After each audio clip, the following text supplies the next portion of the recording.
Pregnant ladies and little kids better get the hell out of the way because I am running. I'm like Forrest Gump, dude. I am running.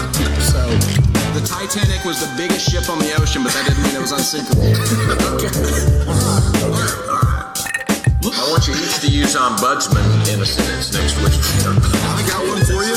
My name is Kevin, the official ombudsman of the Just Press Play podcast. You like apples?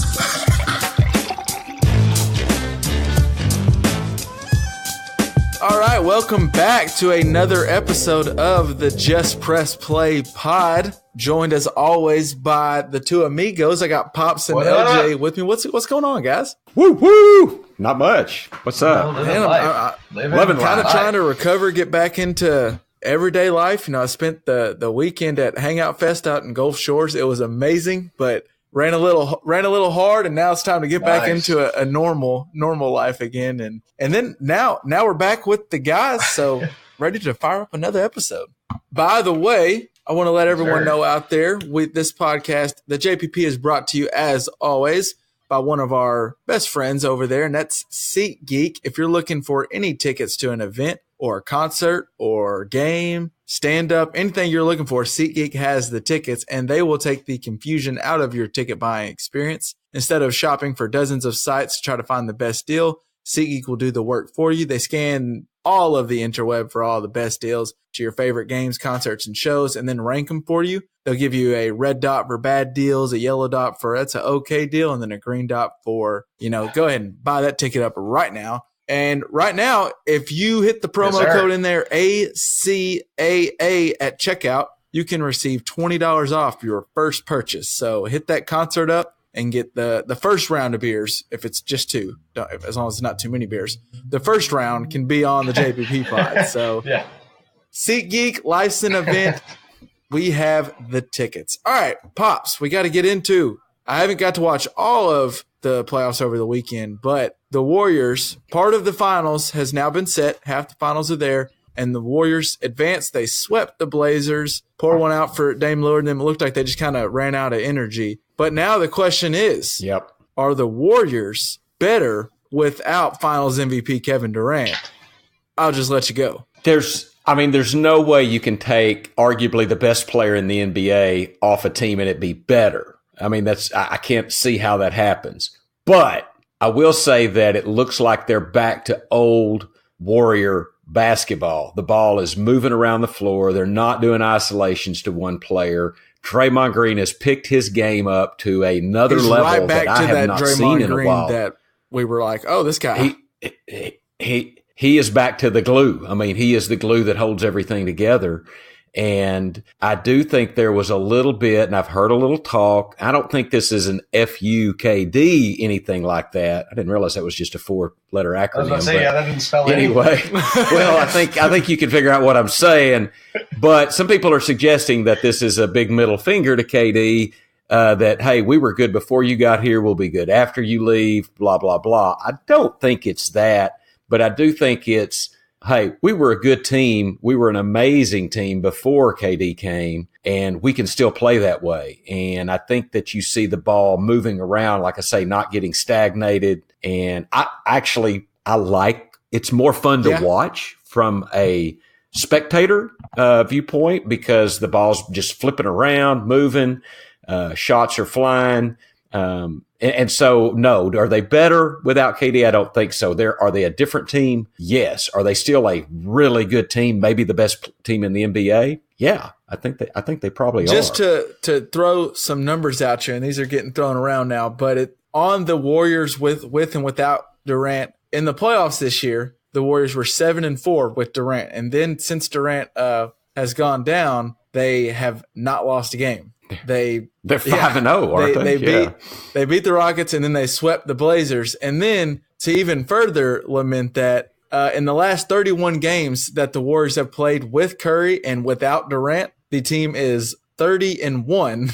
So doing pretty well. And in general, when Curry has played and Durant hasn't played, they're in total overall, they're 33-4. So that's better than their 73-game win pace that they were for the NBA when they broke the record. So I don't think the Warriors are better without Kevin Durant, because I'm with you, Dad. There's no way you take out possibly the best player in the NBA, an all-star finals MVP, maybe the best scorer of all time, and you're better. But it kind of invigorates the rest of that roster where with Kevin Durant, it's like you have Klay Thompson, he's now reduced to a role player, and he's just so much better than that. And then you have Steph Curry.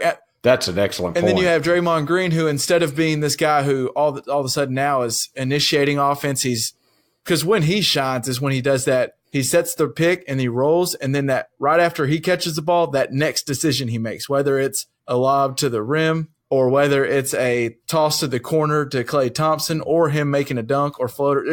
He's so dangerous right there once he comes off the roll. Or, I've really seen him throw that little oop. He throws that little oop up to Looney or whoever's on that other side. I love it. And it's what's crazy to me is how fast Draymond Green is up there with some of the smartest players, I think, in the NBA, because there's a time where he'll catch that roll, and as soon as they passed him, he'll turn around. There's no way he's been able to scan like, oh, that's Looney. Here's where I need to throw that ball. He just goes, oh, the way the defense is rotating, I know the lob is there. I'm just going to put it around the rim. And just the big men know it. I think that team starts reading it, and as soon as they read that, oh, it's there, they just get ready for him to toss that lob up. But what it does, what I've loved to see now, and this is what you've talked about, I don't think this is the FU to Kevin Durant at all. But I do think all of a sudden Durant went down and people started going, can they beat the Rockets? How dangerous is the next series without Kevin Durant? And all of a sudden you had Steph Curry, Klay Thompson, Draymond Green, Andre Iguodala. They looked around the room, they're like, didn't we as a core win 73 games? Didn't we win a finals? Didn't we beat LeBron and them? I think we can be okay. Right. And so this is their kind of proving, we're still really good. And then it opens up as far as the fun to watch offense you brought up. And all of a sudden now, I think when you have Kevin Durant, it's an asset to have a guy where if things get stagnant, you can just throw him the ball and say, here, go get us a bucket. And he does it a lot of times, but all of a sudden that means Curry's standing in the corner. Klay Thompson's standing in the corner, where now all of a sudden we're getting that back to that Curry and there's I'll put it in the show notes. There's an awesome video from last night's game where someone kind of clipped an offensive possession and said Steph Curry is, I don't think this is a word, but it was perfect for what he was saying, is defatigable. And it's back to Curry just running all over the place. And as soon as he passed it, he sprints to the corner. And then he actually got an offensive rebound, pass it out to Klay, sprinted to the next corner.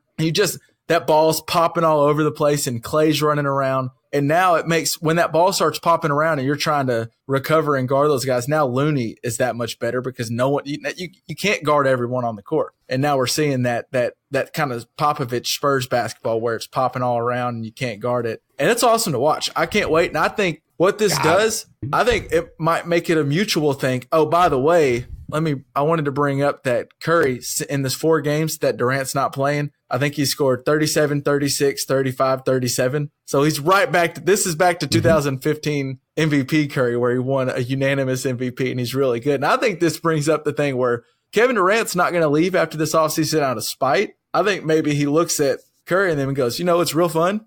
A three-peat was good. I appreciate winning the championships, but I want to go try to do something really cool somewhere else and try to make my legacy great. And y'all do this awesome thing that y'all have going. Y'all all go get paid, try to win titles, and let's just see what we can do. I think I think it'll be a mutual parting where it's no hard feelings. I do too. Because you hear them after the game. I do too. None of them go, we're trying to prove something. They're like, no, we can't wait to get Kevin back. I mean, we can't wait to get the Finals MVP back in our lineup, and he's been an awesome teammate. And I think it's going to be a mutual thing. I agree with you, Kevin, because he moves. That means Klay gets paid. Now they got some salary cap, that they can give, and Klay needs to get paid. And you're right, Klay has become the player that he was, and he was reduced in his role. So now you almost made me with some of the things you were saying. Maybe in a way they are a better team because they're just more. They're more who they were. It's a different team. Like I say, I hate to say better, but it's reinvigorated them. And I think that's what you were getting to prove what they can do and what they can be. And the motion offense is so much more there to see, and it's so much more fun to watch. And I think I really kind of like the thought of him going somewhere like New York and getting Kyrie and Anthony Davis or something, and maybe them coming back. And I'd love to see a showdown between KD and his group against this Warrior team. I think that sounds really, really interesting. Well, and I think to your point, Seth Curry, actually, the other Curry, brought up a fascinating point after the series ended, where he was saying they're harder to guard without Kevin Durant, but they're not better without Kevin Durant. And at first thought, that was like, that didn't make any sense. But what he's saying is, without Durant, like if you remember when LeBron and Kyrie came back from that 3-1 deficit to beat him in the finals, the way they beat him, and if you've ever seen in this Warriors run, the only time they've had trouble is when you make games really, really ugly, less possessions, maybe don't score 100. You keep the game under 100 points, those 90 to 91 games. And when you get them really ugly, now the Warriors need to throw the ball to a guy to score. And Curry's a little smaller. You can kind of, beat him up a little bit. Clay, while he can score at a great rate, he's not just the best ISO guy. So when you have when a game gets really ugly and you have a guy like Kevin Durant, now you can play both styles of basketball. So I don't think they're a better team, and that's what Seth Curry was saying.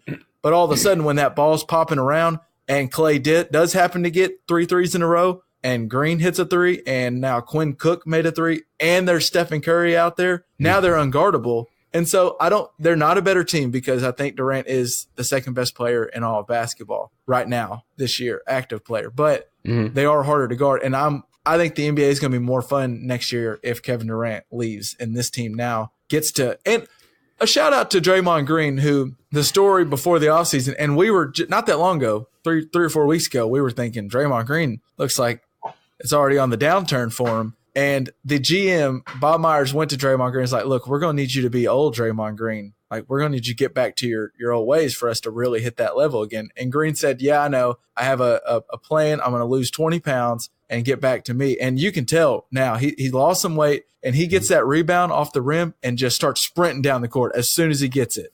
And now the break's opened up, and that team on the break, they can do anything once they get on the break. And so I think they're going to come back. They'll probably win the finals again this year. And now they're going to spend the offseason going, all right, Draymond Green's going to want to come in shape, and they're going to want to get back to old Warrior basketball and use that money. Like you said, Klay Thompson needs to get paid, but he doesn't want to leave. Like, I bet it'd be a conundrum for him because he doesn't want to leave Golden State. He wants to stay there, but he also does need to get paid. So Kevin Durant leaves, use that money, pay Klay Thompson, pay Draymond Green, and then go get some role players, get deeper, and let's run this thing back. And hopefully Kevin Durant meets him in the finals. That'd be so cool. Hey, one other thing on the Warriors before you leave them is that I think Looney has made himself some money. He has turned into a hell of a player, and I think he's smart. He plays. I'm telling you, he's made some money for himself. I don't know if he's going to be on the Warriors, but somewhere that man's made himself some money. And nothing really else. That's where I think Steve Kerr gets it. I think he's smart as a coach, but also what he learned from Phil Jackson, I think, is teaching guys how to really play in their role. And that's where Looney's at right now. He knows exactly what his role is, and he plays it so well. And you're right. He's made himself, I think, a $10 million plus contract a year now. He's going to get paid for 4 years, $40 million. And shout out to him. Go get your money. Win a championship and go get your money. I love it. I do want to pour one out for the Trailblazers, though. I know a lot of people were like, and everyone was saying they could give the Warriors a run for their money. They still did kind of give the Warriors a run for their money. They were up by 10 plus in 3 games in a row and lost them. They got beat 4-0, Kevin. But Come on now. I think they played a good series and they were good. But I think finally what happened was, to make it as far as they did, they should be proud of their season, because to lose Nurkic, who, if you didn't watch the Trailblazers before that injury, he was their 3rd best player. At times, he was actually their 2nd best player because McCollum was having a down year. And for them to rebound and play so good, they beat the Thunder as an underdog in the first round. I think a lot of people thought the Thunder would win that series. I think me and you said that. They beat them, and then they beat the Nuggets as an underdog. I think most people, me and you, kind of picked the Nuggets, and they 2 games, game 6 and 7, where they had their backs against the wall, and to beat the Nuggets. And they didn't just fold and get crushed by the Warriors by 34 games in a row. Like it was a gentleman's sweep, if you can say that, at 4-0. Like they played tough, and I think they just ran out of gas. A gentleman's sweep. I think Lillard just ran out of gas. I think he got banged up, but he looked a little hurt. And the rest of that roster, you just started to finally see Al-Farouq Aminu can't be your 3rd best player and beat the Warriors. Mo Harkless can't be your 3rd. Enes Kanter can't be that important to you, and you beat a Warrior team. No doubt. I think Denver would have been a better matchup, quite frankly, with Golden State. But anyway, it's the way it worked out. Portland played well.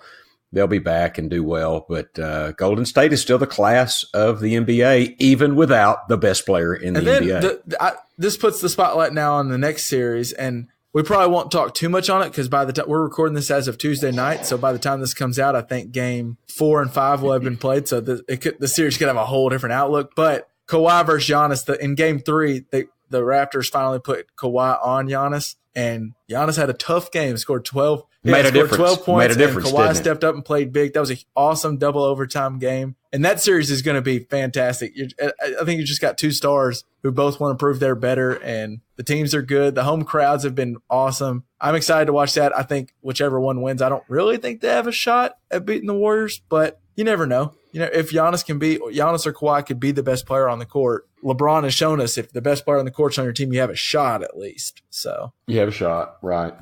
So that's our talking NBA talk for now. Did you guys know, OTAs started up in the NFL? The NFL season, we're getting there. They're showing up. Heard that.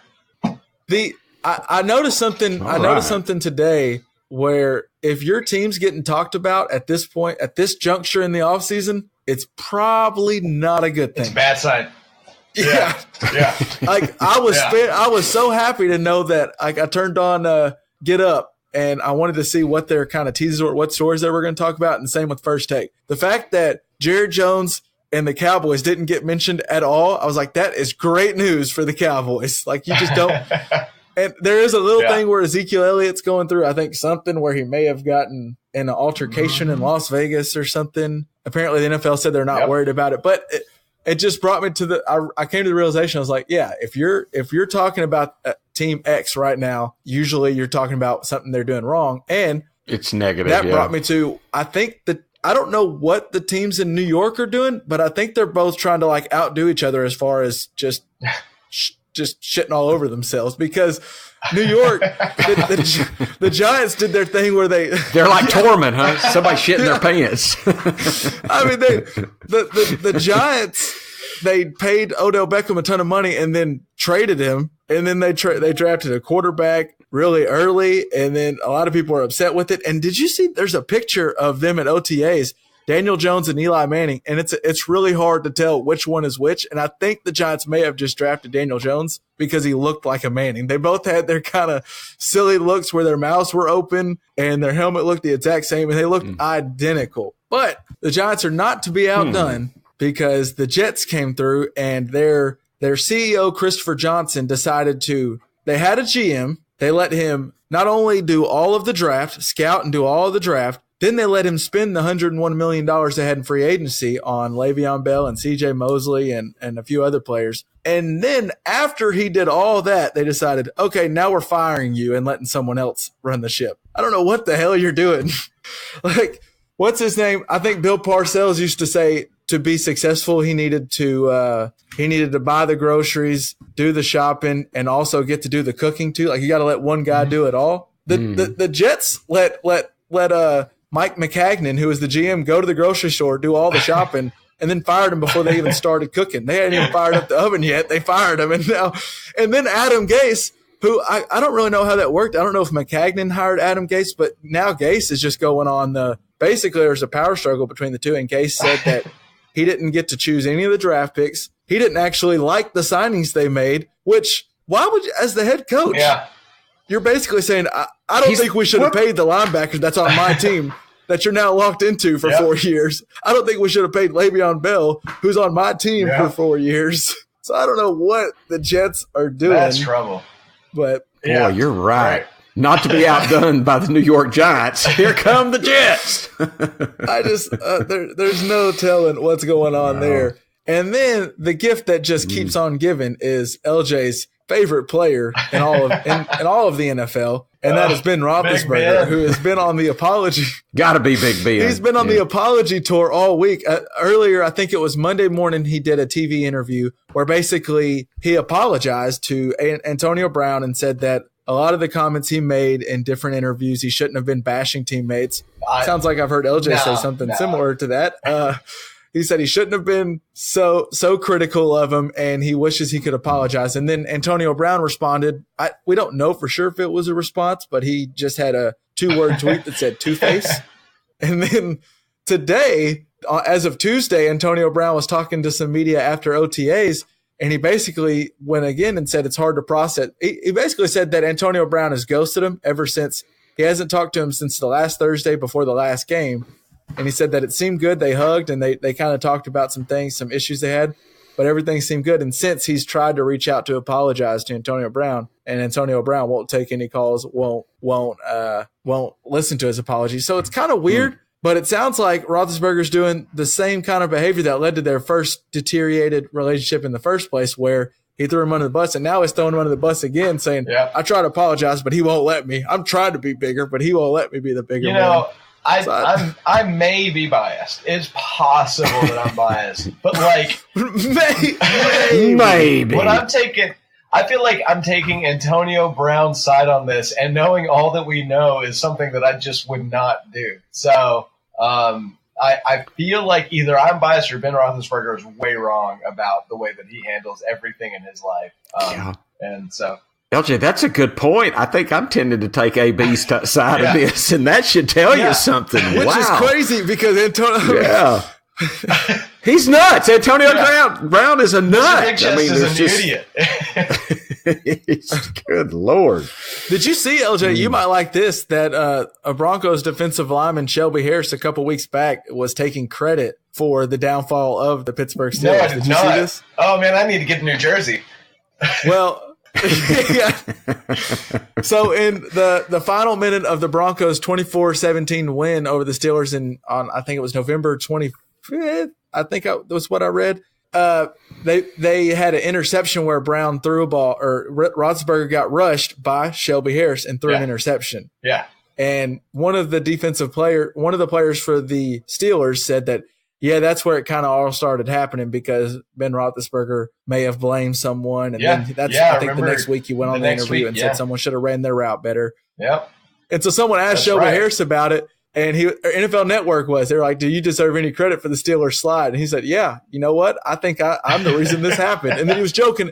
He was laughing and joking about it. I was like, clearly someone else, I was just doing my part, but it was a big our whole defense deserves credit. But so it's kind of the circle of life, LJ hates Big Ben and the Steelers, and the reason they finally deteriorated was because the Broncos. Yep.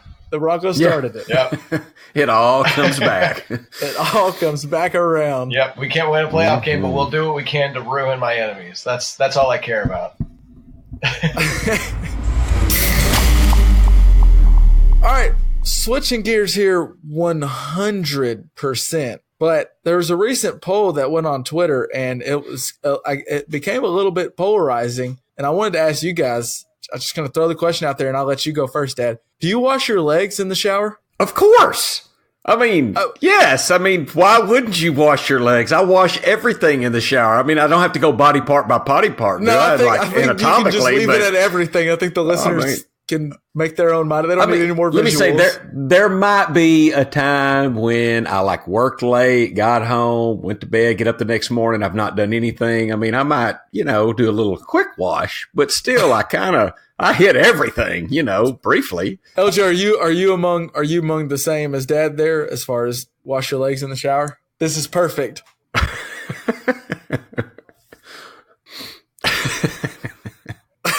Right. Yeah, so that's why the argument caught ablaze on Twitter, because someone else was like, well, when I wash my whole upper body, soapy water now runs down my legs, and then I rinse my legs off to get the soap off, so they kind of clean. And then other people are like, no, if you don't clean your leg, if you don't actually scrub those bad boys, and they're still dirty.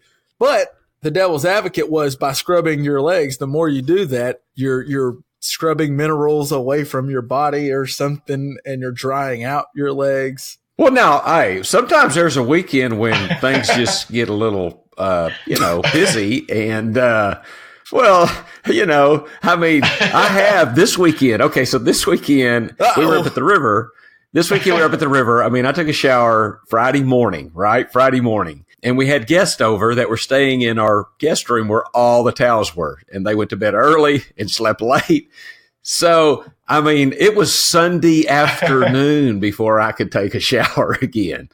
And that was a little. It felt good to take a shower. I'll just leave it at that. So you asked a question, on Sunday and like a panic struck over me that I've apparently been doing this wrong my entire life. Because well, not every time. It depends kind of what I've been doing. So if I'm not really, if I feel like all I did that day was kind of just go to work and maybe watch basketball or something, I'm kind of in LJ's mindset where. I do like every now and again I'll give myself a good scrub, but like generally, I kind of wash the important areas. Like after scrubbing my back and my armpits, but there's also times where everything else, especially this past weekend when I was in Gulf Shores, I don't wash my hands every time I wash everything because I'm still getting sand out of pockets and sand out. Somehow sand got in my truck, and I didn't even take my truck down there, so I don't know how it happens. But so there's times where I wash more legs than not. But Dad, I have a question. Do you wash the bottom of your feet as well? Like, do you scrub the bottom of your feet? Good question. Not every time. No. Okay. I do figure there's, well, because I guess there's soap in the bottom of the floor. And let me just go ahead and come clean too. There's probably a place. Listen, there's probably a place. Listen to me. There's probably a place in about the middle of my upper back that may not have been washed ever in my life. So,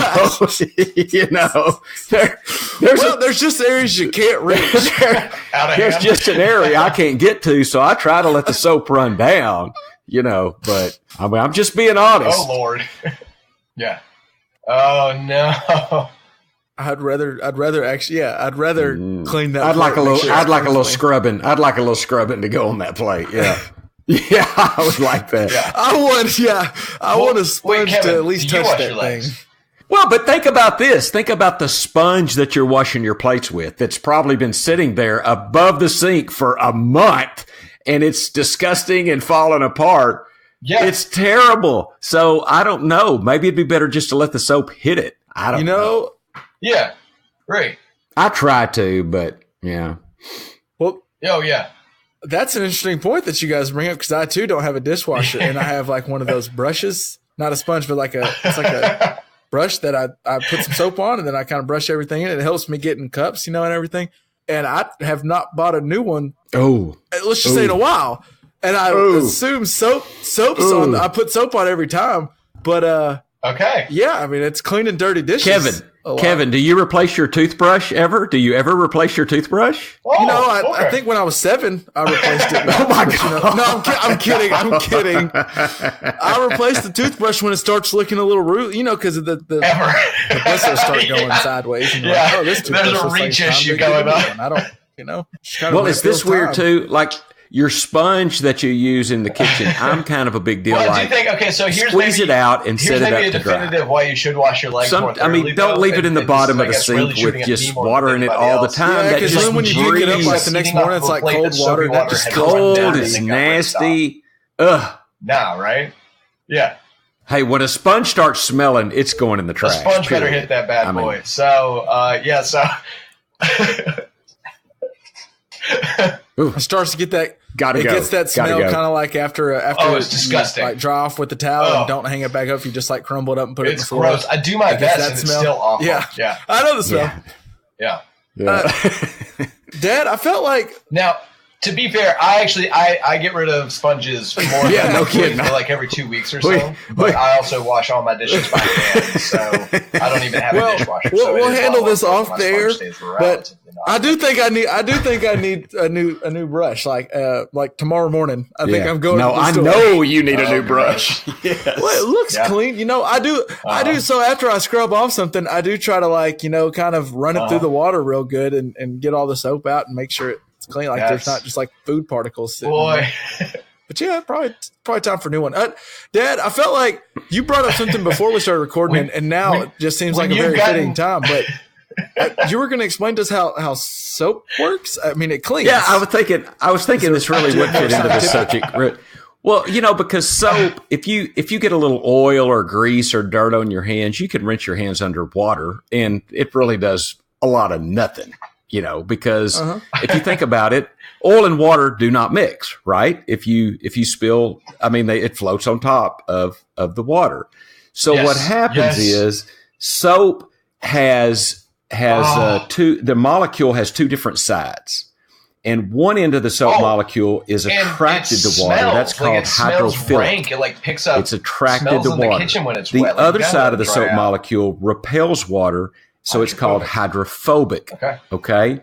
But interestingly enough, the hydrophobic, and this all has to do with you know the protons and electrons, and I've heard of those molecules are attracted to other molecules that have an electron to give, and I got one I need to take. You know, blah blah blah. Well, what happens is the hydrophobic end of the soap molecule attaches to the oil. It's attracted. I don't know which one gives or takes the electron, but it attracts itself to the oil. The hydrophilic part repels the oil because that's just what it does. It repels the oil. And so what happens is let me get this words right. The hydrophobic part of the soap surrounds the oil and makes it in a droplet, and the hydrophilic part of the soap molecule is attracted to the water. So what you have, you wash your hands, and the hydrophobic part gets the oil and attracts it and surrounds it with water, and the hydrophilic repels it. So you've got droplets of oil surrounded in the soap, and when you rinse off the soap, it all goes away down the drain. Well, that's pretty interesting because I've never really thought about it. I just know it cleans, but I've never thought about the process. You know, and it's actually interesting. It's chemistry. Because it's kind of chemistry. It's interesting you bring this up because I'm almost like I'm partially there to a nuclear scientist now because I've been watching Chernobyl on HBO. Yeah, I can't wait to watch the new show on there about is that good? I'm thinking about watching that. Fantastic. I want to watch it too. Yeah, I would definitely recommend. But yeah, I've watched 2 episodes, about to watch the third, and I consider myself partially on the track to a nuclear physicist. So the fact that you're talking protons and neutrons, right up my alley. You bring up soap, and that gets me. So as I mentioned, I went off this weekend. I went on a little road trip, and I went to Gulf Shores. And have you guys ever thought about what's the most likely item you are to forget before going on a trip somewhere? Do you have something that comes to your mind at all? Or Toothbrush. I also forget to bring my computer charger a lot. But now my phone charger, interestingly enough. Yeah. Yeah. I've seen that. I've actually seen that happen. Yes. Yeah, actually, you're totally right. I don't forget I was going to say probably a consensus one was going to be charger. But for me, I'm like LJ. There's been multiple trips where I brought my computer, but not the computer charger. And that's just not very smart because then I can use my computer for a day. And then now I'm like, well, crap. But sometimes I forget deodorant too. And that's something you cannot go without. You got to go buy something. You can brush your teeth with your finger one day. Okay? One day. You shouldn't, but you can. Yeah, actually, now that you mention it, Dad, that's when I get a new toothbrush. Is usually I often when you go out of town. Yeah, I go out of town. I'm like, well, crap, I got a new toothbrush. And then when I come back, I'm like, well, I probably haven't bought a new toothbrush in a while. I'll throw this one out. Now I have a new one. Hey, come see me. You know what I do? I buy toothbrushes by the gross. Yeah. I mean, I'm serious. I have Pearl, free shout out to Pearl toothbrushes. I get 144 at a time. What? Yes. Seriously? I get a gross at a time. When you said a gross, I thought you meant like, I'm kidding, a gross, ha ha ha. No. I thought, 12 times 12. Gross. At the most. No. I get a gross. 144 toothbrushes. Good God. Y'all come to my house and y'all forget a toothbrush, so I have one for y'all. Dad's like Oprah with toothbrushes. He's just like, get a toothbrush. You get a toothbrush. You could seriously provide toothbrushes for half of a year before you ran out to random passerbys. Do you know what we gave Mama and Papa for Christmas? We gave them a bundle of toothbrushes, and they were happy as they could be. I don't know if I've bought 144 toothbrushes in my lifetime, Lord. and you buy it every time you go to the store. Well, hey, next time y'all come, just leave your toothbrushes at home. I got you covered. But I'm gonna have to borrow a toothbrush to wash my legs. You got plenty. Maybe I can see if it'll reach that part of my back. You can use either that or Kevin's scrub brush, which you don't want to use because that'll make it dirtier. That actually will do the negative effect to your By back. the way, my It'll just order go, has been placed. You're going to get 2 scrub brushes in the next couple of days. Just throwing that out there. So you forget most often forget your toothbrush before a trip. Is the same thing like do you often forget things while leaving? Like, so once you're done with your vacation, now you're coming home. Because I think there's one item that I think is often forgot, and it's not the same as the item that's often forgot when heading to the trip. And you leave it at the vacation spot, is what you're saying? Yes. Do you have one? Yes. LJ, you're nodding your head. What do you got? My phone charger. What you got, I LJ? swear to God, I buy a new phone charger with every vacation. It's a fact. So Dad, LJ forgets. I'm going to get LJ a phone charger. No, every vacation, LJ is fully stocked on new chargers because he forgot his computer charger, has to buy a new one, but then he forgets his phone charger there and has to buy a new one when he gets back. So when he gets back, he's got 2 new chargers. Yeah, you know how like people don't know what it like feels like for your pen to run out of ink or like your chapstick to run out. I don't know what it feels like for a phone charger to stop working. They're just gone well before that point. Oh, good God. See, for me, what is it, Kevin? Pillows. I often bring a pillow to the trip, and it's a lot of times to sleep in a car, or I like to bring a pillow just in case, because so we were going to a condo where there was multiple people staying, and there was a bedding situation, and I didn't know for sure if I was going to get a bed, couch, recliner, floor. Honestly, we're going to a music festival where there's going to be a lot of fun to be had, and you're accepting anything. Most nights when I come back, I'm just sleeping is a luxury. Yeah, I'm just hoping to get a roof. Like if I can get a roof and a pillow, I'm good. So I bring at least a pillow, so I'm covered there. You don't bring a roof?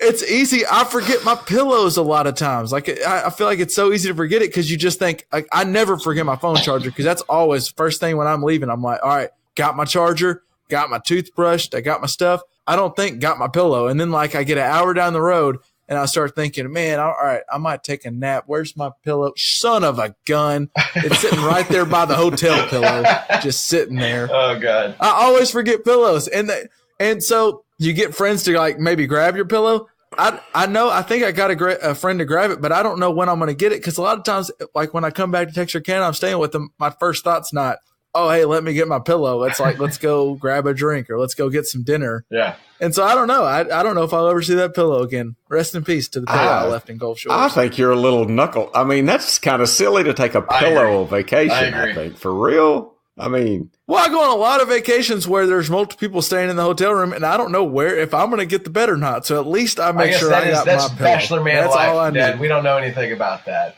So. Well, I guess not. But LJ, you would think if you don't get a bed, if you're going on vacation with a bunch of people and you don't get a bed, surely they'll spare a pillow. Just in case they don't, I have my own. I've just in case. Like, so what happens before. You get what you get. Yeah. See what happens is that it's not a thing. And a kiss on the forehead. That's all you're getting. Okay. All right. See what happens that it's not bad friends. Like they don't give you a pillow. What happens is, all of a sudden, everyone's just kind of passed out, and now all the pillows are in use. Yeah, true. And it's either go wake someone up to go get a pillow, or go, oh, well, I have my own pillow. I'll just grab a blanket, and there we go. I'm good to roll. I can sleep on this couch, and I slept great. I slept on actually the patio of the place we were staying. It was on the beach. I heard the waves crash in. Had a pillow for my head. Right. It was a great sleep. It was a very good sleep. But you left your pillow. And I had a pillow. Yeah, but now I don't. I've left that pillow. So, got to go to the store and get a brush and a pillow. I got Christmas present ideas for both of you now. I'm good. A gross of pillows. Where would you keep that? Speaking of, a gross of pillows and a gross of toothbrushes. Speaking of toothbrushes, weren't you saying? Was there something about you having an issue with things being stuck in your teeth or something? What was this? Well, you were bringing up to us? Yes, I have a little thing. I mean, my teeth are, I've had braces. My teeth are reasonably straight, but there's still a little cracks and crevices that things get caught in, and it was worse before. But yeah, you can get stuff caught in your teeth. So the other day as I'm as I'm wont to do, I come home and I fix me a little sandwich wrap. I've gotten to where I'm trying to cut carbs. So I use these little, low carb wraps and stuff like that. And I'm a big deal. I like a little mayonnaise, a little lunch meat. And I use pico de gallo. I use pico because it's got a little onions, a little tomatoes. It also happens to have a little thing called cilantro in them, which is kind of a leafy little green vegetable. What do you call it? So cilantro. Yeah. I usually say cilantro, yeah.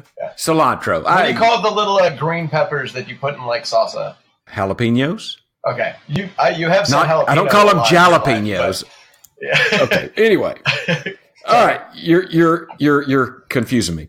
So as I want to do, I come home and I fix my little wrap. I have a little turkey. I'm kind of a fan of the bird, so I'm more into the poultry part. So I put a little turkey on there, a little mayonnaise, a little cheese, a little pico with cilantro on it. So I have my little wrap and I go back to work and I work all afternoon. I come home after work and I go in the bathroom and I look in the mirror and I have got a green piece of cilantro over my whole front right tooth. I mean, over the whole damn thing. I mean, it's like I'm missing a tooth, And I'm telling you, you guys know I keep toothpicks in my truck all the time. I mean, I'm a little bit, what would be the word? Anal about checking my teeth after I eat. But obviously, I didn't check it. I mean, I get home at 5:30 in the afternoon, and there's a big piece of cilantro. All day, this piece of cilantro. All day from lunch on the whole afternoon. Now, my only saving grace was, I believe all I did was work in my office, head down at the computer, working. Just I don't grinding. think anybody. It was Lyft doing work. It was Lyft grinding. I don't think anybody saw me, but oh my God, don't you hate when you see someone else with a big piece of cilantro on their teeth? Yeah. I mean, do you tell them? Yes. Do you not?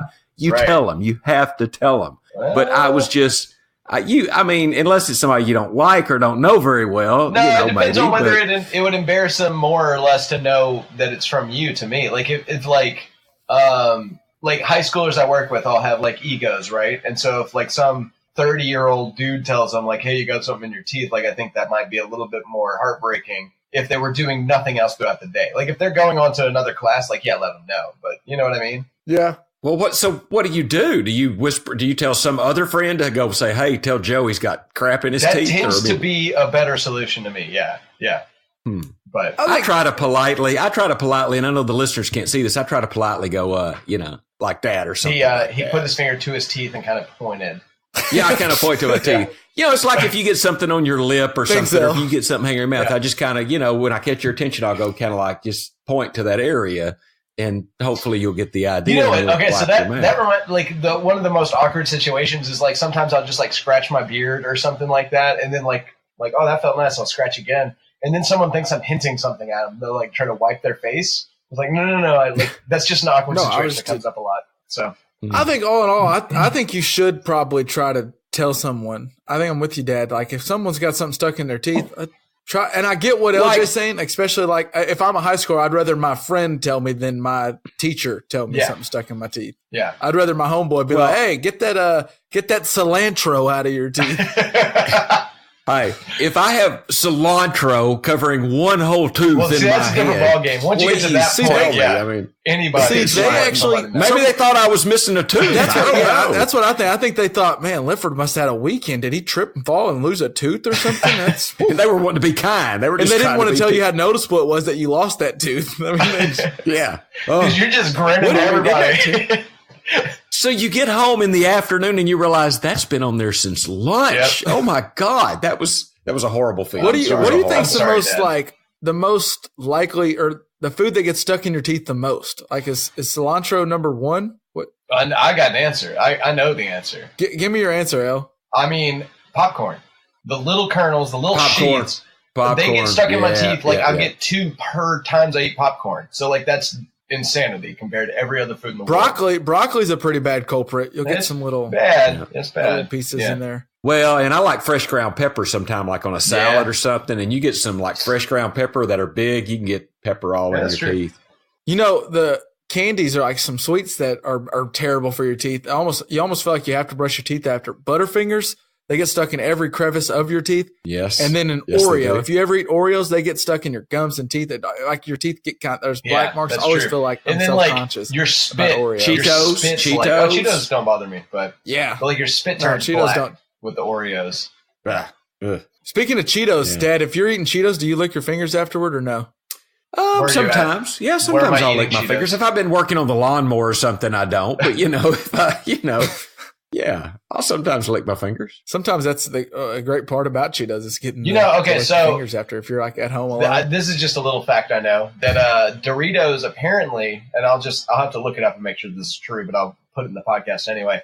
Apparently Doritos found out how to make their exact flavor, but without the little granules that get all over your fingers. And they tested it with audiences, and people didn't like it because they see licking their fingers when they eat Doritos as part of the experience, and so they never made them. Yeah, yeah. I like part of eating Cheetos is like after you get done, you get to lick your finger. I mean, I don't want to sit there and just like out in front of God and everybody just be like licking my fingers down, but I might like look around if I'm just at my desk, lick my fingers. Then get some German one other you reminded me of this one.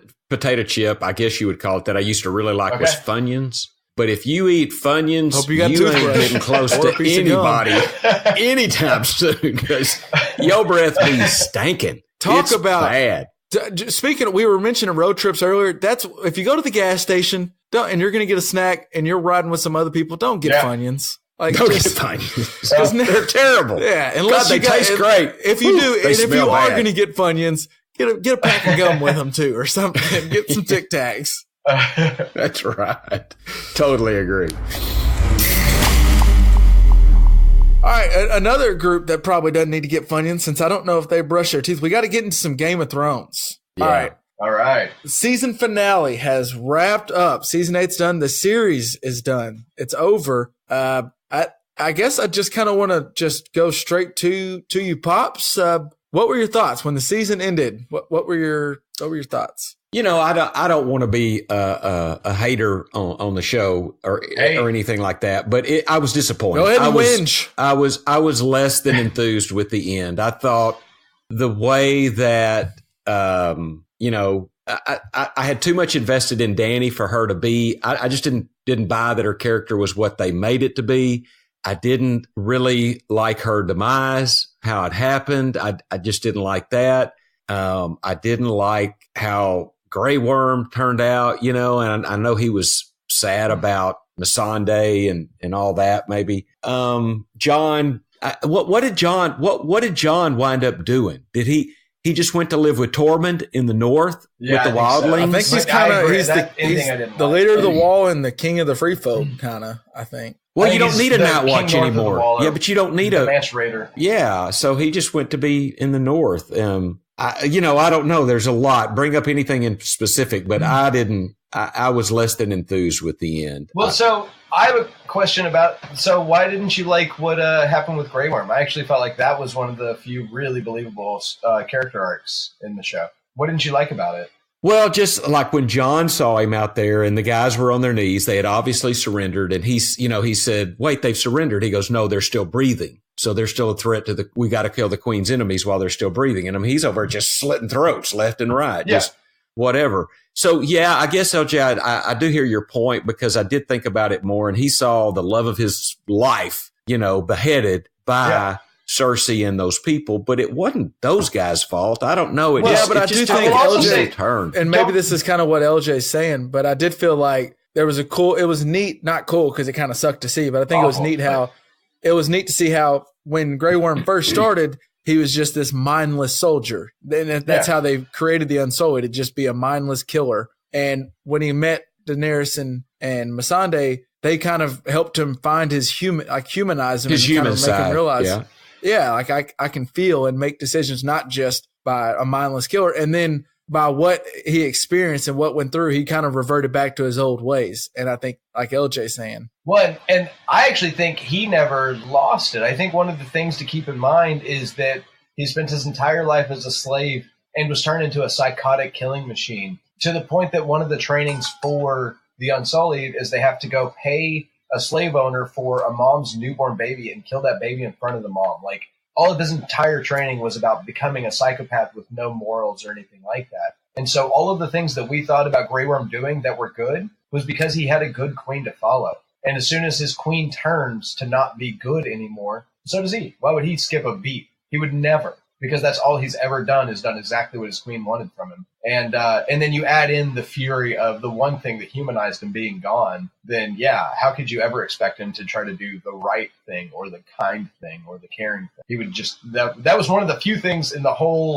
last season that I really That makes liked sense about what you're Grey saying. Worm It really character's does. On piggybacking off what Dad said, what were your thoughts about Daenerys' arc and kind of how Dany died in that part of the finale? So like my thoughts were, I hated how quickly the turn to evil was for her. Yeah, it seemed I rushed. feel like there was a lot of character development that could have led to that. And there's also a few things that they could have done. I was actually talking to a writer friend of mine, and he said he could have fixed it with 3 lines. And when they're throwing Missandei's collar into the fire, then if Grey Worm would have said Dracarys, and then Daenerys would have said Dracarys, then I think we would have gotten why that they felt the way that they did. But instead, they just kind of had this moment of like, we're going to miss her, but she's gone. Let's think, like they expressed it as, let's think forward. Let's not think about the losses.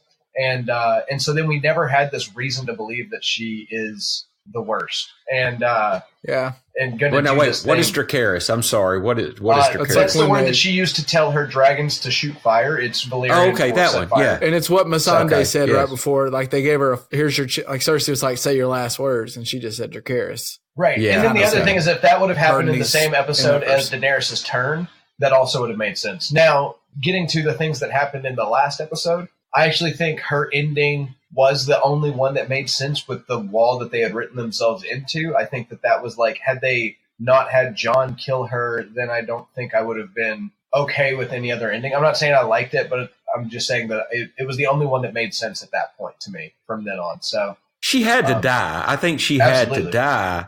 But then the dragon not killing Jon, that seemed a little odd. See, I right? love that scene where it. Yeah.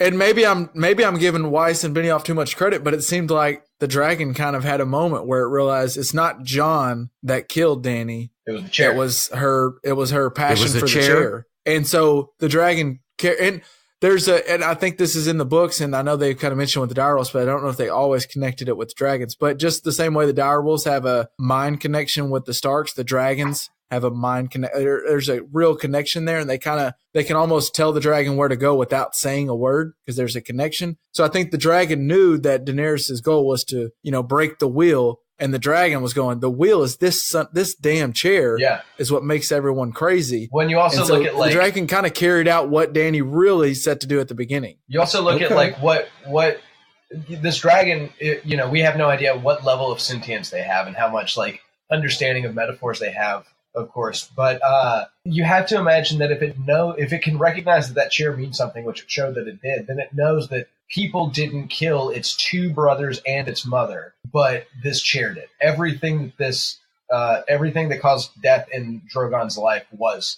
for the pursuit of this particular chair. Of that chair. Yeah. Which he destroyed. Which he totally destroyed. To make it handicap accessible for Bran the Broken. Well, yeah. maybe the dragon just knew that Bran didn't need a chair because he already has one. So that could have been. So Bran has to be the big bad guy, and we're just never going to see the resolution of this because this dude caused basically all of the last season to happen. He made every decision and was all-seeing, and then when they said, would you be king? He was like, well, I wouldn't have come here otherwise. Like, he knew this was going to happen. He was sitting there planning all of this while he was sitting there on Twitter during the Battle of the Long Night. Every decision he made about, like, trying to force there being tension between Jon and Dany, which is directly what led to Dany burning down the entirety of King's Landing, was because of him doing it. And then we're supposed to, like, at the end, I think, like, we as the audience are supposed to be like, oh, well, we got one of the good guys in as the leader.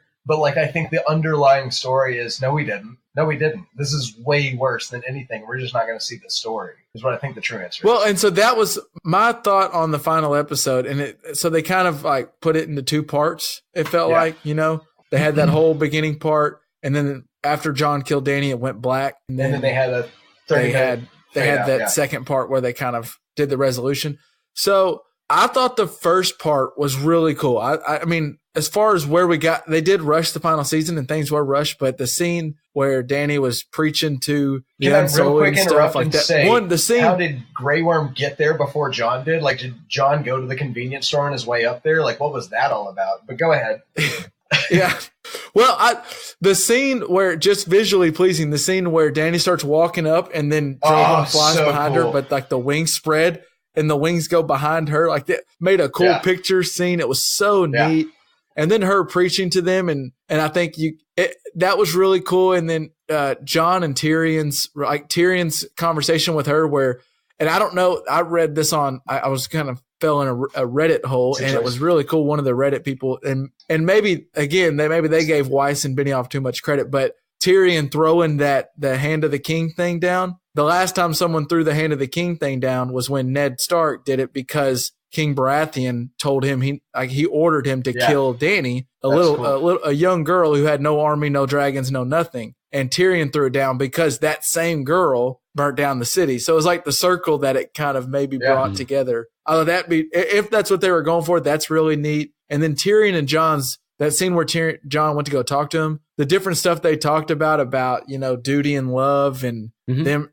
That was playing back to Aemon. Yeah. I mean, there was and Tyrion, Peter Dinklage, he was great throughout this entire series, but that scene just. Can I say, I turned to Hannah during that scene and I said, Peter Dinklage may be one of the top American actors ever alive, and he'll also only ever be remembered with a British accent because this is the best role he will maybe ever have and maybe will ever be written for. Someone of his stature, but also just one of the best roles ever written, period. So. And then when Jon went to go kill Dany, I don't know about you guys, but did you guys think for a second that he was about to just go along with her? Like when he was like, "You're my queen now and always." For a second, they kind of had me. I got really confused when he pulled his hand down. Well, he was asking questions. I thought he was not sure what he was going in there to do. And I remember him suggesting mercy for Tyrion, and she wasn't having any of that. And it seemed like he asked her something else. She wasn't having any of that. So I think then he had made up his mind. She's got to go, and I've got to do it. But I do think it was hard for her because I think he truly loved her on some level. And that's what had to happen. But I think he didn't know when he went in the room that's what he was going to do. Yeah. That was the way I think he knew. I think Tyrion talked him into this might be a thing, and if she needs to die, and I do think it was right for, like LJ said, Jon to be the one, because I don't know who else actually really can kill her, because the dragon, like when Jon walked up, like Drogon looked at Jon, was like, "Oh no, you're cool. Like let him get the pass." If Arya or someone else comes up there, I don't know if they get just to walk straight up, and then who else is getting that close to Dany and that able to put a knife in her heart like that? I just don't know. And then, so I thought that was fair. I liked the scene, but I just didn't understand. So it went black. And then after that, like they didn't really explain. I guess it was at least weeks after, but we don't know how long it was after they came back. They said something. I think they said weeks. Well, they said weeks, but we don't know, 2 weeks, 3 weeks. Tyrion and Jon both had a big beard, so it had to be a little while. Their time had passed, certainly. But then, so they were willing to let the person that decided who was king, basically, was the guy that was sitting there in chains. That was the prisoner. Like Tyrion decided. I had a lot of problems with that scene. But before we get too deep into it, I actually have one major thing I wanted to get to you guys about. Is do you guys still think the Starbucks cup was on purpose? Well, because the water bottle thing. There are 2 water bottles in that scene. Did you see that, Dad? I did not notice, no. I only saw it because someone else pointed it out. Someone's really paying attention. But there was like a water bottle behind. Not only did Samuel Tarly think of democracy, but he also invented plastic as well. Yeah. There was a little water bottle behind his foot. There was another one in another shot, too. And I think that pretty well implies that they just missed some things because there's a lot going on a film set. So because they rushed this final season. Yeah, well, agreed. But I think Benioff and Weiss were already getting ready for their writing Star Wars already, and I think they didn't put as much effort into this final season that they put into the first 6, final 2 seasons, really. Can we say the first 6, though, they still had book material to go off of? Who knows if they ever would have been – if they would have started this from scratch, I think it would have been this good the whole time. Part of it is they had some of the best source material ever written in, the history of television. So, literally, yeah.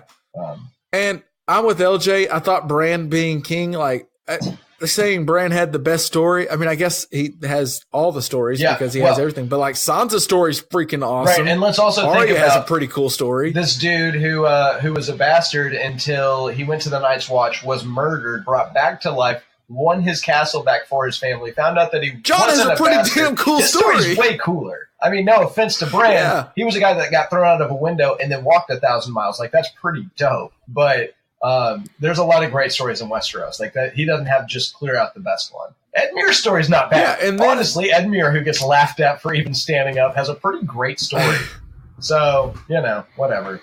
Yeah, and then like LJ said, to nominate the guy that it does feel like in a way, and they never explained really all of the Three-Eyed Raven, so we really don't know. Like it almost sounds like Bran's the dickhead that started all this shit because he's the one who said John needs to make sure to tell her about the Targaryens when I would think that he knew what was going to happen, right? Like LJ there's said. also a pretty good sign that the Three-Eyed Raven before Bran was the one that caused the Mad King to go crazy. Yeah, because there's a pretty large theory that he was essentially Hodored by the first Three-Eyed Raven, who told him he was to saying burn them all. And so then he lost his mind. So the Three-Eyed Raven started, in theory, if that's correct, every problem in all of Westeros. None of this would be a problem were it not for the Three-Eyed Raven. So, and then Sansa wanted to. It was kind of neat, but also it made me think. Like, so Sansa wants to remain independent. She was like, the North wants to be independent. But why did I would think as soon as she said that, and it seemed like they were fine with it. I would think at least one other person would go, "Oh, you know what? I would like the Iron." The Ironborn always wanted to be independent, and they're just they're not even going to think about it. Yara fought in this war with one condition, and that was that the Iron Islands could be independent at the end of the war with Daenerys. You're right. Then as soon as Daenerys is dead, she's just like, oh, no, never mind. Don't worry about that. It's not a big deal. I didn't really care. And then the other thing is if any nation has ever not been a dependent part, it's Dorne. Their sigil of the Martells is unbowed, unbent, unbroken for the one reason that they never knelt to King Aegon like everybody else in the world did. And they've always held off that they're not actually a part of the Westeros nation, but they're their own little thing that just happens to play nice with them. And so Sansa says this, and neither of those two parties say, yeah, no, I'm out too. That sounds way better. Yeah. I don't know. So there was flaws I had with how, and I think the reason but I really wasn't like upset right after because I knew personally, I felt like the way this whole last season was rushed, there just was going to be things they couldn't completely, tie up. They couldn't resolve. Before. They just couldn't. Yeah, right. And so I already was ready for that. But all in all, will this final season, final 2 seasons or final season and the finale, how will it impact how you think of the show as a whole, El? Oh, it definitely affects how I think of the show. I mean, it also definitely affects how I think of the book. It, for one, shows me honestly how great of an author George R. R. Martin actually is and how great of a world creator he is. Like, it really changed my perspective. I always thought he was good, but like not Tolkien good. But seeing how his works just cannot be adapted until he's told you what to do, man, that's impressive. And then it also, I mean, I'm not going to watch if this season was different, I think I would have watched the whole series again probably in 6 months when I got the itch. But now I don't think I'm going to get the itch. Like, I feel like the ending was so unsatisfying that that's what it is. Bad? I would agree with LJ, and what I was thinking of when he said that is the last season of Breaking Bad was tremendously better than the last season of Game of Thrones. Now, when you start talking about, and Breaking Bad was incredible. I mean, it was one of the best things I've ever seen. But I would put season 1 through 5 or 6 of Game of Thrones against anything. But that lends to what you're saying, LJ, and that who wrote that. They were going off of George Martin. So the last season was a little downer to me. And it probably, I'm like you, I rewatched the whole thing to get ready for this season. And I doubt I'll rewatch it. I don't know. I might sometime down the road because it was a fantastic thing. But it left something to be desired. I'll definitely watch Lonesome Dove, The Wire, and Breaking Bad before I watch Game of Thrones again. Just a fact. There you go. There you go. All in all, I'm still Game of Thrones is probably still a Mount Rushmore show for me. I still loved it. But it was up there with maybe, like y'all were saying, maybe being my favorite show of all time. And I'll go back and rewatch The Wire probably before I go back and rewatch Game of Thrones. And that's probably because, like y'all said, even as how great the first 5 to 6 seasons are, knowing how I know it's going to turn out, I don't know. It will impact it, but it's still a really cool show. Some of the things they did in this final season, even if the plot wasn't always great, like the special effects that they were able to pull out and how amazing those old buildings and old ruins look like. I mean, there were some things that the people that created this show in this final season, the designers are all geniuses. The way they had a freaking dragon fly around and look well. Real And I want to say too, we really dumped on the show for the way that they dealt with Ghost in 2 episodes ago, and I still think fairly so. But we also pulled out and made fun of a quote, if I remember correctly, about how he does some really cool stuff. And we were like, yeah, what stupid assholes would think that this was the cool way to end Ghost's story. And then they had the reunion where he actually went and head-to-head pet Ghost, and it felt like it was really sweet. So I feel bad for making so much fun of the way that they handled Ghost, even though it was still poor. It was. And Ghost was missing an ear, wasn't he? Wasn't Ghost missing an ear? I thought that was pretty. I thought that was cool the way they ended that. There was some rumors that possibly they went back and reshot that, like Kit Harington went back and reshot that afterward. Honestly, after all the backlash, I don't know if that has any truth to it. I think that the fact that one of the directors came out and said Ghost does some really cool stuff this season tells me that he's either the stupidest person alive, which I think would be really hard to direct such a good show for so many years, or we just didn't know the whole story yet. So I tend to believe that he was actually, they didn't re-edit that because it was what they shot in the first place, but I could be wrong. I do too. I would leave. So was that guy, that director, the quote that we kind of made fun of about we didn't have enough CGI to have him pet Ghost for a send-off. We thought it was a proper send-off. Was he just throwing us like off the scent? Yeah, he was throwing you a curveball. Well, maybe it was the cost of that episode too. And that's one of the things I think Hannah and I can't remember which scene it was, but Hannah and I were talking about if the CGI budget for petting Ghost in that one scene went all to making the dragon wings behind Daenerys in that other scene that you mentioned earlier, Kevin, then I'm okay with that trade-off. That was a fair trade-off for me. So, Oh no, show was really good, but I think even there's a thread on Twitter where they just compiled all the different actors and actresses talking about it and how connected they got to these characters, and to see how it kind of ended so quick and abruptly. You could tell it left a poor taste in some of their mouths as well. Yeah. But the final season and final episode for a lot of things is kind of disappointing because it's hard. Something we love so much and we build up so much. It's hard to please everybody. And I understand that now it's just gone. But all in all, the show is awesome. And if nothing else, that they created a ton of content for a ton of other people, because we talked about it every week for this past season, and there's the Ringer built out a whole section of their company is for Game of Thrones, and they're like we talked about with Reddit. There's some awesome there's podcasts built. I don't know what there's a few podcasts. I don't know what they're supposed to do now. They were a Game of Thrones podcast. They were Game of Thrones period. Yeah, well, I don't know what they'll start talking I don't know how that happens now. The question is, so now I heard George R. R. Martin say that there's 5 prequels that have been optioned, so they're going to make a pilot for and see which of them look good. And then he's also still got 2 books to write minimum, plus his other tertiary books. There's the world of Song of Ice and Fire is still very rich. So I think these podcasts will still be fine, and I think the Ringer will still be fine because people will still be interested when the next book comes out. I guarantee you that the next book sells better than the previous 3 books did. So I'm ready to read the books, I think. I really want to go back and read the books. And hell, by the time I finish, maybe George R. R. Martin's got a new book for me to finish. I will tell you, as someone who's lived a little bit of that, don't get your hopes up.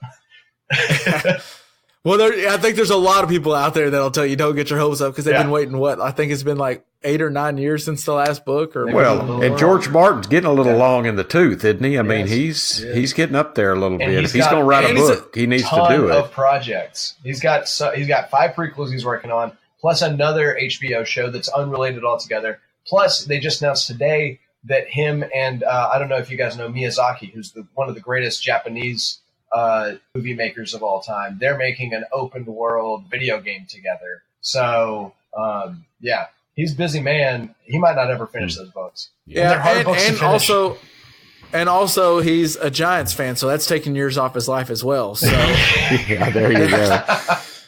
We should have known. 1-1 is named after Phil Simms. Really? What? Yeah. 1-1 is named after Phil Simms. The big giant? Well, how do you mean? 1-1, 11. Well, because his number is 11. And George R. R. Martin, as a Giants fan, has always loved Phil Simms, so he named a giant after him. He's also, in the books, there's a character named, I think, like Bill Bellick or something like that, who's like this, like, scrappy guy that like finds success even though he doesn't deserve it. It's not Bill Belichick because that's too close to the Ravens, but it's something like Bill Belichick.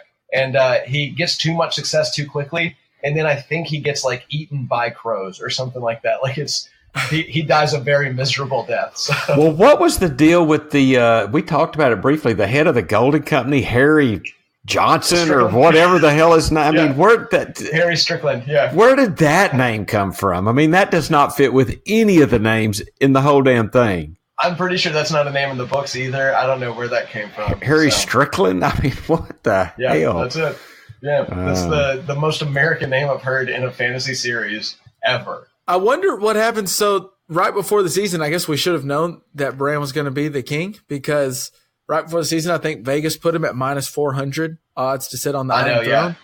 But I wonder, will the fans actually get paid for that? Because he's not going to sit on the Iron Throne because the Iron Throne is no longer there. Yeah. I don't know how that works. We might need to. Sure they still get paid. I think it's figurative. Yes, he sits on the Iron Throne. You got to win that bet. It was good of Danny to burn down the whole city to build ramps instead of staircases everywhere too. Yeah, well, it wasn't armchair. I mean, it wasn't wheelchair accessible before, so now we can build it back. One other just tiny complaint. There's no way that ink didn't smudge when Brienne was writing in the book. I know. I thought about that too. It's a fountain pen. There's no way. Yeah. You got to leave that open. Just to blow on it and give it a second. Like this is not. Should have not have pissed Bran off a little bit, so he's about to get called the king, and the best nickname they could give the king is Bran the Broken? Yeah. No, I kind of is a shitty nickname. He also, in the books, he calls himself Broken a lot. Oh, okay. Well, and then, of all people, his sister, as soon as they were like, Bran could be king, and then his sister's like, well, his junk doesn't really work, or he's not going to have a kid or anything. So it's like, dude, Sansa, chill. Chill.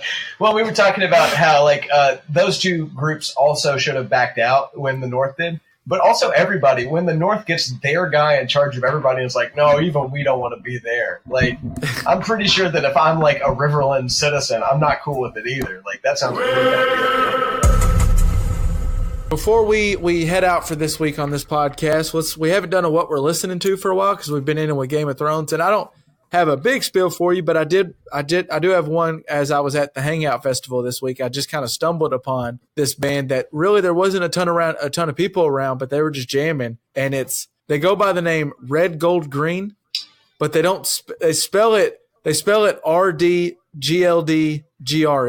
So it's kind of like they shorten each one. And so, it does sound familiar. You might have heard of them, LJ, because I listened to them and thought while they were playing, they were just jamming. And then I looked them up. They have a Tiny Desk concert too, and the Tiny Desk concert is really cool. Noted. And so that's who what we're listed. It's a weird it's almost like an indie rock, but mixed with a little bit of like hip hop too, because they're just a cool band, and it also was a weird group of people. Yeah, they just didn't look like you wouldn't think with walking down the street. You wouldn't think those guys are all friends. Into it. And they made a really cool band, and they're cool. So that's what we're listening to. I don't know if y'all guys had anything because we didn't talk about this before. But LJ, do you have one? I'll throw out this week? A couple things. So first off, I've been in a search to find my next HBO show, and while you guys have still got HBO Prime or HBO Now or HBO Go or whatever, fans watch Sharp Objects because it's worth your time. It's really well sound designed. The theme changes every week, and also it's True Detective good, and the book that it's based on was written by the same author that wrote Gone Girl. I mean, it's worth watching. It is so good. And then for Sharp Objects, yes, and then for actual music, I'm going to throw back to I think our first what we're listening to. I have been listening, Kevin, to Run the Jewels 3 nonstop for days now. Hey, so yeah, they're good stuff. Killer Mike, baby. Yep. So. Pops, do you have anybody? I know we kind of sprung this on you. Do you have anyone this week? Yeah, you did. But since you brought it up, we were out playing cards at the river this weekend. It was raining, so we sat under the deck and played our new golf game that we talked about, LJ, that we've learned to gamble at so well. And Marla Randy's mom wanted to hear some Doobie Brothers. So we played some Doobie Brothers, and that was good. Listen to the music, Blackwater. Yeah. Really good. Just put on the Doobies and Fantastic. Had a good time. Yeah. All right. Well, that'll wrap us up for another week of the Just Press Play pod. As always, make sure you, if you're not already, subscribe and download and listen to our episodes. And if you have any comments for us, you can hit us up on Facebook or Twitter, or you can hit us up on our website at justpressplaypod.com. There we post every single episode, and then we have show notes for episodes. If you ever want to kind of reference back to something we talked about, there's a good chance there might be a video. There's always a video. Or a Tiny Desk concert. You never know what you can find on there. So just let us know what you think, and we'll catch you again next week for another episode. Peace out. Peace.